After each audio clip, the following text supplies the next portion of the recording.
മാനവീയം ഏകദിന സമഗ്ര ഗൃഹ സന്ദർശനം നാടിനെ കരുതലിന്റെ നന്മയായി. ചാലിശ്ശേരി പ്രതീക്ഷ charitable society palliative care clinic സംഘടിപ്പിച്ച മാനവീയം ഏകദിന സമഗ്ര ഗൃഹ സന്ദർശനം നാടിനെ സേവന സന്നദ്ധ പാതയിൽ സ്നേഹ സ്വാതന്ത്ര്യ സമർപ്പണമായി. ശനിയാഴ്ച രാവിലെ ചാലിശ്ശേരി മുലമ്പറമ്പത്തുകാവ് ക്ഷേത്ര മൈതാനത്ത് 203 വാഹനങ്ങളിലായി 1000-ഓളം വളണ്ടിയർ പ്രതീക്ഷയുടെ സ്നേഹസ്പർശ ശൃംഖലയിൽ പങ്കാളികളായി. ഗൃഹസന്ദർശനം കുട്ടികളിലെ പാലിയേറ്റീവ് കെയർ സൊസൈറ്റി സ്വലൈ സ്ഥാപക ഷീബ അമീർ ഫ്ളാഗ് ഓഫ് ചെയ്ത് ഉദ്ഘാടനം ചെയ്തു.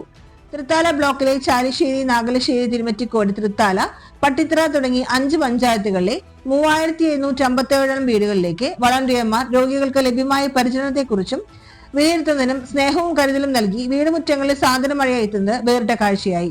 വൈകിട്ട് 4 മാനവീയം ഗൃഹ സന്ദർശനം വിവിധ പഞ്ചായത്ത് പരിധിയിൽ സമാപിച്ചു.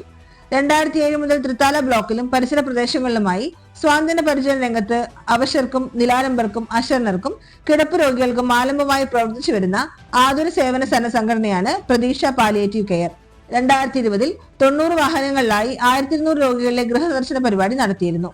ചടങ്ങിൽ പ്രസിഡന്റ് എം പ്രദീപ് അധ്യക്ഷനായി.